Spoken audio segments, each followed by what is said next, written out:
Hello and welcome to Charlotte. My name is Justin. I'm the owner of Team 53. I partner with Coach Dave Academy and Impel Motorsports to bring you this rookie mini stock Learn to Drive for iRacing's 2025 Season 2 Week 1 official series. We are back for Season 2, helping you guys out learn how to drive these tracks. If you are new to iRacing, or if you're kind of new to the car that you're going into, we've got a great series on my YouTube page for all the short track cars. We might have some more content here coming soon, but really the intent is to help you guys learn how to drive these tracks and get up to speed faster. This week for mini stocks at Charlotte is going to be a little different because it's a pretty simple track, but there are some secrets to really help you get going. If you guys can hit like, hit subscribe on this video, it does a ton to help get my content out across YouTube. I myself race late models here in Wisconsin. My daughter wants to race go-karts as well, so anything that we can do to gain subscribers does a ton to help with eyes of sponsors and everything. So we started last season. We had about 50 subscribers when the season started. We ended up with about 400 by the end of the season. So I'm hoping that we can continue that growth this season, and we can push 800 to 1,000 hopefully by the end of the season, which would be huge for helping us out. But let's get you guys going here. So the mini stocks here at Charlotte, the way you should think about it is like a NASCAR at Daytona. So you're going to be drafting, you're going to be all out, full throttle the entire way, bottom dominant, and the biggest thing is just not scrubbing speed. So let's head out here. The one big difference that you'll notice, I'm going to tire heat, and that's just something in iRacing. It's really good practice to get used to. I'm just going to tire heat basically till the end of the pit lane here, and then we're going to get up through the gears. We're going to go second, third gear. We're going to ride up here on this banking, the banked part of the apron. Get up into fourth gear, hold it under, wait till the blue line, cross over, and then we're going to full throttle all the way up through, get shifted into fifth gear. And it's going to sound like when you shift into fifth gear that this car is super bogged down, and it really is. But we're going to use our lap just like they do with NASCAR at Daytona or Talladega. We're going to use our lap to get up to speed, at least back in the day they did. We'll use our lap, we'll get up to speed, we'll get that momentum built up, and then lap 2 is going to be our really good lap. Um, so we're going to go here, and we're going to go high here on lap 1 and just burn as much fuel off as possible. That's really what we're trying to do here.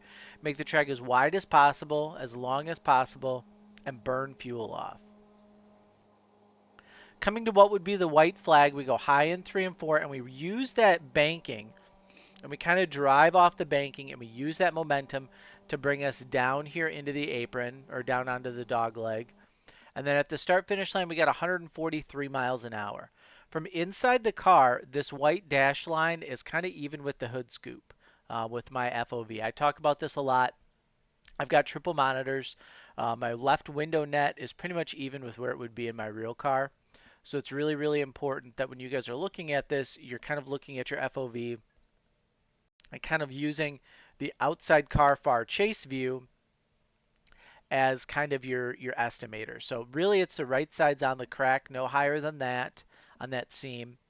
And then we go down here and it's just flat out. So we steer in, and it's a soft steer in, as little steering as possible. I mean, you look at this and you barely even notice that that steering wheel is off of being centered.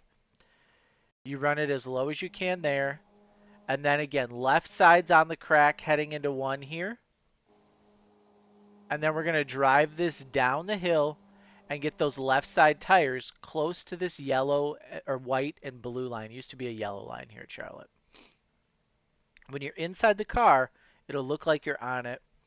Hood pin just to the left of it. We could probably be a little bit lower, but a lot of you guys are going to struggle with hitting the apron if you get too low. So we're going to roll there.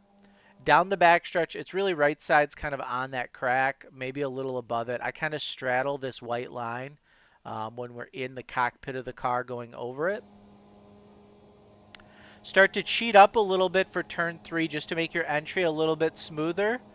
And then we turn into 3, and it's the same thing. Hood pin just a little bit to the left of the apron. And then if I can find where far chase went to, there it is. You can see here, we're just right there, right along the bottom. Bring it up on exit just a little bit so we're not scrubbing speed. Right over that white and yellow or white and blue line, and we're right there. So it's just really, really important. So that's a 747. I'm going to show you guys the difference between a 747 and a 782.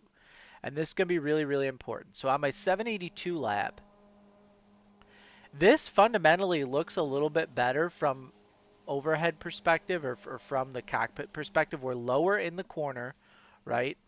So this is probably better. We're way lower. It's almost to the point where that white and blue line, we're almost over it. But what you'll see, especially in here, is that we just get a little bit too low. And we kind of cheat up there a little bit. We're straddling this line down the backstretch. And now we're heading into turn 3. And we get it in 3, and we're just scrubbing just a little bit too much. We get just too low here in 3, and this is the problem, and this is what I wanted to show you guys. If you get sucked in too low onto that apron, it's going to cost you time. So now we're going to be just a tick slower, and that literally is the difference between a perfect 40 and an 80. And that's what you guys, I mean, when you start getting to the upper levels of iRacing, it's hitting those marks perfectly every single time. That's what you've got to hit for. We've done videos in the past on race trim with draft and everything. I mean, the race lap is pretty much the exact same. You want to protect bottom pretty much at all costs. Um, Probably cheat down a half a lane to a full lane just to block any potential guys from getting underneath you going into 1.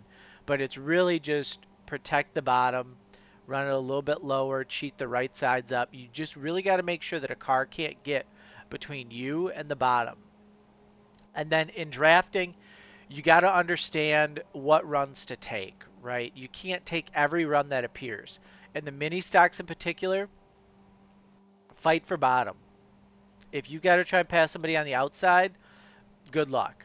These cars are way too underpowered, and they're going to be way too slow to be able to do that. So there's a video from last season on my YouTube page. I'll try and find it and link it here in the description of the video, where we go through drafting and we kind of talk about what runs to take. I kind of show you guys how it's going to react and the closing speed that you have. I did it with AI, but it still applies. Um, you just really got to be careful with your runs, and you got to understand. And in rookies too, like if you're coming back and running these for fun, it's one thing. But if you're a true rookie and you're trying to get out of rookies, Charlotte could be an easy week for you because you can just kind of ride. This track is 1.5 miles. It's really big.